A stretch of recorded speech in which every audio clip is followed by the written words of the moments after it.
Good morning. For today's video, I make adobo chicken that's Filipino food.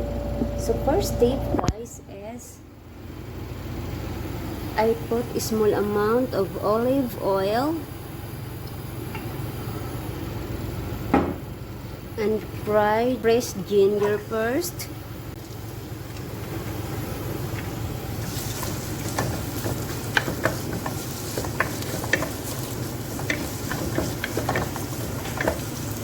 And to be followed the garlic,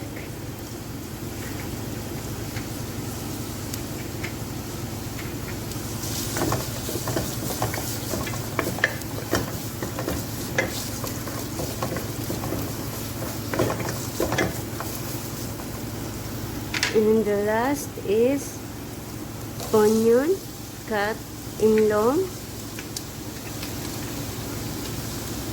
and mix it.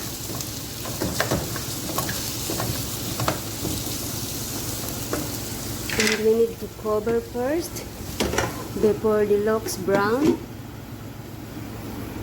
And now guys, I wash the chicken with salt. So look,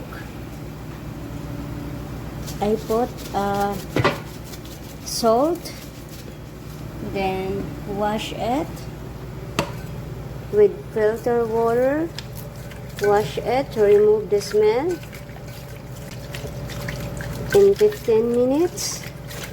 It's already 15 minutes. I soak it with salt and water. And I wash now.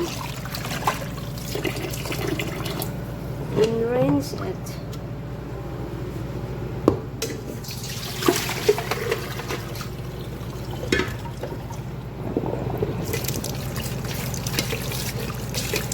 Because guys, if we don't wash with salt, the chicken is not smell good, because you know this chicken guys is not fresh, it's frozen.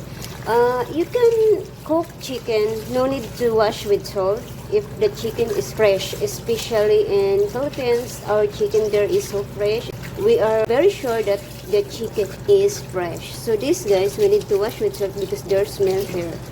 So I rinse first.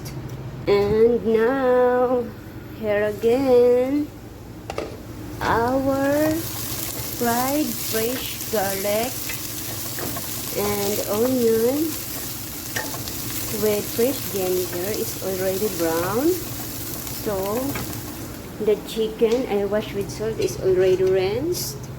So, I put now. That's right. So, combine it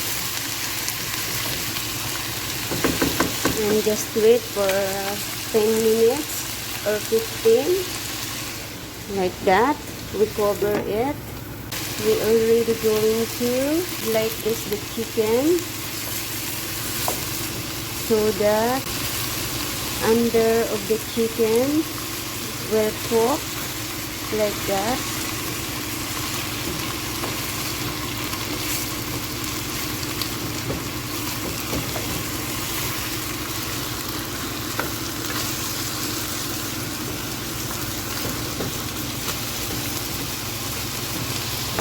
So, we put a small amount of salt, a small amount because I put later a soy sauce.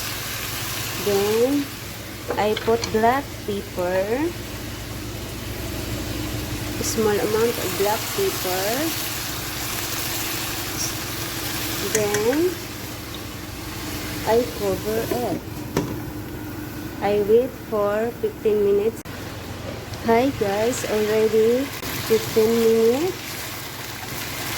And look, the chicken is no more blood anymore. No more color red for the blood like that. And now guys, I will add sugar, a small amount of sugar. Look guys, already I put the soy sauce and the potato. So now I put hot water.